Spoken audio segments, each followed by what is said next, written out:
हो पा रही मालूम है क्या? क्योंकि आप इसके साथ समय नहीं बिता रहे। इम्पॉसिबल है, असंभव है कि जो व्यक्ति ने इसके साथ समय बिताया और परमेश्वर ने इसको ऊपर नहीं उठाया। ऐसे कभी नहीं हुआ है।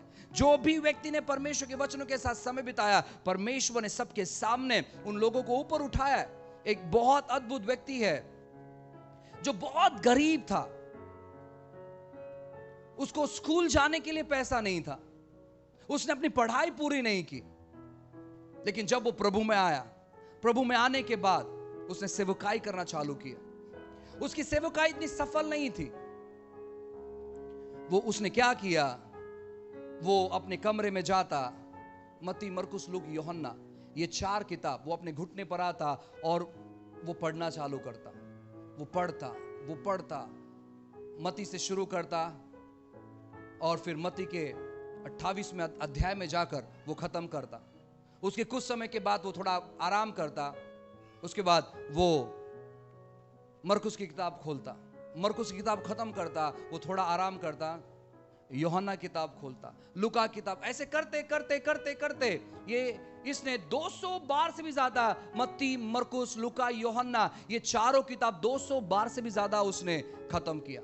और जैसे ही वो परमेश्वर के वचनों को उसने पढ़ना चालू किया, पहली बार में कुछ नहीं हुआ, दूसरी बार में कुछ नहीं हुआ, तीसरी बार में कुछ नहीं हुआ, चौथी बार में कुछ नहीं हुआ, 10 बार में कुछ नहीं हुआ, 15 बार में कुछ नहीं हुआ, 20 बार में कुछ नहीं हुआ, लेकिन जैसे वो 50 बार तक पहुंचा, परमेश्वर उसका इस्तेमाल करने लगा। कुछ समय के बाद उस व्यक्ति के सभा में हजारों की तादाद में लोग आने लगे। कुछ साल के बाद उसने एक बहुत सुंदर यूनिवर्सिटी बनाया, ORU, उस यूनिवर्सिटी का नाम है ओरल रॉबर्ट यूनिवर्सिटी। दुनिया का एक सबसे सर्वोत्तम यूनिवर्सिटी है और बहुत महंगा यूनिवर्सिटी है, बहुत महंगा। किसी व्यक्ति ने एक स्टेटमेंट दिया था, उसने कहा कि अगर ओरल रॉबर्ट्स एक बहुत अद्भुत सेवक है, अगर वो नरक में जाता है तो उसके पास इतना पैसा है कि वो पूरे नरक को ठंडा कर सकता है एसी लगाकर, इतना पैसा उसके पास है। बिलीग्राम, अगर वो कहता है कि बिलीग्राम अगर नरक में जाएगा तो उसके संदेश के द्वारा नरक खाली हो जाएगा, लेकिन अगर ओरल रॉबर्ट नरक में पहुंच गया तो वो इतना पैसा उसके पास है कि पूरा नरक को वो ठंडा कर देगा। यानी प्रभु ने उसको इतना अद्भुत तौर पर आशीष दिया।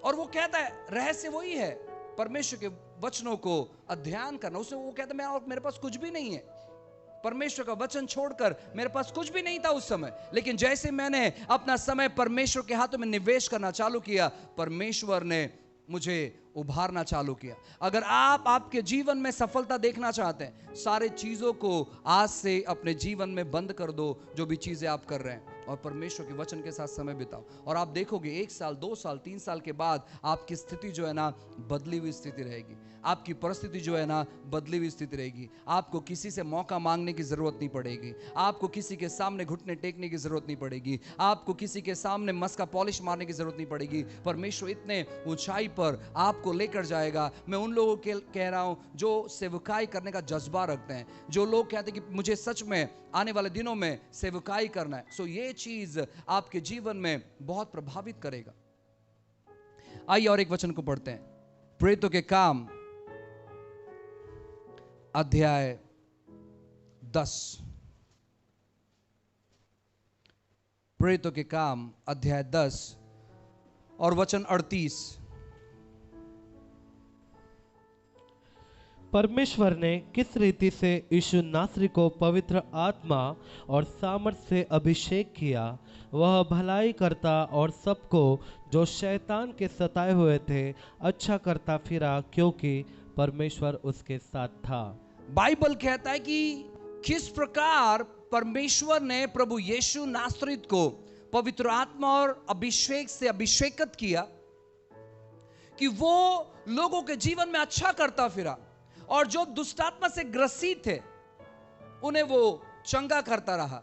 एम्प्लीफाइड वर्जन में ऐसा लिखा है, how God anointed Jesus of Nazareth with Holy Spirit and with great power, and he went around doing good and healing all who were oppressed by the devil, because God was with him. Bible कहता है कि वो जितने भी दुष्ट आत्मा से सताए हुए थे, हमारे हिंदी अनुवाद में एक शब्द थोड़ा सा वहां पर करेक्शन है, यहां पर लिखा है कि जो दुष्टात्मा से सताए हुए थे उसने उन्हें चंगा किया। और एक अनुवाद, हिंदी अनुवाद है, इसमें ऐसे लिखा हुआ है, तुम नासरी यीशु के विषय में जानते हो कि परमेश्वर ने पवित्र आत्मा और शक्ति से उसका अभिषेक किया और उत्तम कार्य करते हुए तथा उन सबको जो शैतान के वश में थे चंगा करते हुए, जो शैतान के वश में थे उन्हें चंगा करते हुए। अब यहां पर एक बहुत अच्छी बात है समझने के लिए, जितने भी लोग पीड़ित हैं, जितने भी लोग बीमार हैं, खास करके बीमारी ये परमेश्वर की ओर से कभी नहीं आती है। आपको बीमार होने के लिए नकारना है। बीमारी ये परमेश्वर की ओर से नहीं है, बीमारी स्वर्ग में नहीं है, बीमारी परमेश्वर के थैले में नहीं है। पूरे बाइबल में जब आप पढ़ेंगे, खासकर जब यीशु मसीह इस पृथ्वी पर थे, उन्होंने कभी ऐसा नहीं कहा अच्छा तू मेरी योजना पर नहीं चल रहा है, थोड़ी सी बीमारी मैं तुझे दे देता हूं। नहीं, उसने कभी ऐसा नहीं किया। यीशु मसीह जहां भी गए उन्होंने लोगों को चंगा किया। और ये वचन के अनुसार जो भी शैतान के ग्रसित में थे उनको उन्होंने चंगा किया। जो लोग दुष्टात्मा से ग्रसित है, हमारे अनुसार उन्हें छुटकारे की जरूरत है, लेकिन यीशु के अनुसार उन्हें चंगाई की जरूरत है, क्योंकि वो बीमार है। बीमारी ये प्रभु की ओर से नहीं है। मेरे साथ कह, बीमारी ये प्रभु की ओर से नहीं है। बीमार होने के लिए मैं नकारता हूं। बीमारी में तुझे कहता हूं मेरे शरीर से दूर जाने के लिए। बीमारी कोई भी अच्छी और भली चीजें आपके जीवन में नहीं लेकर आती। जब बीमारी आती है तो आपके जीवन में घटनाएं और दुर्घटनाएं बढ़ने लगती है, डर बढ़ने लगता है, कर्जा बढ़ने लगता है, दुविधाएं बढ़ने लगता है, पीड़ाएं बढ़ने लगता है, टेंशन बढ़ने लगता है। बीमारी किसी भी तौर पर हमारे शरीर में आकर कोई अच्छी बात हमारे जीवन में उत्पन्न नहीं करती है। तो जब भी आप अपने आप को बीमार देखते हैं, आपको क्या करना है? तुरंत उसके विरोध में खड़े होना है और कहना है कि बीमारी तेरे लिए मेरे शरीर में कोई जगह नहीं है। अक्सर लोग ये नहीं करते। अक्सर लोग क्या करते हैं मालूम है?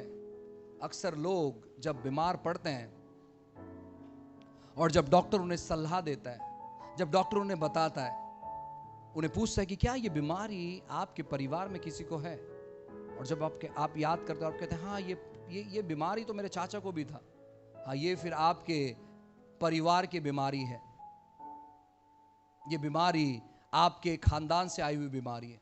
और लोग क्या करते हैं, जब लोग इन चीजों को सुनते हैं, जब लोग इन चीजों को सुनने के बाद वो क्या करते हैं, अपना राशन कार्ड बाहर निकालते हैं और अपने राशन कार्ड पे अपने नाम के नीचे अपने बीमारी का नाम भी लिख देते हैं। और वो कहते हैं कि शायद अब ये बीमारी मेरे शरीर से कभी नहीं जा सकता। अपने पड़ोस वाले से कहें, अपने बीमारी का नाम राशन कार्ड पर मत लिखो। कोई भी बीमारी हो, डॉक्टर कहता है ये दवाई आपको मरते दम तक खाना है, उसे रिजेक्ट करो। कभी कभी विश्वास के साथ अपने डॉक्टर से बात भी करो। उसको बोलना कि आप जितने पढ़े हैं ना उतना ही बात करो, उसके एक्स्ट्रा बात मत करो। ये और आप अगर विश्वास से कहने के लिए तैयार हो, परमेश्वर काम करे, क्योंकि आपका विश्वास डॉक्टर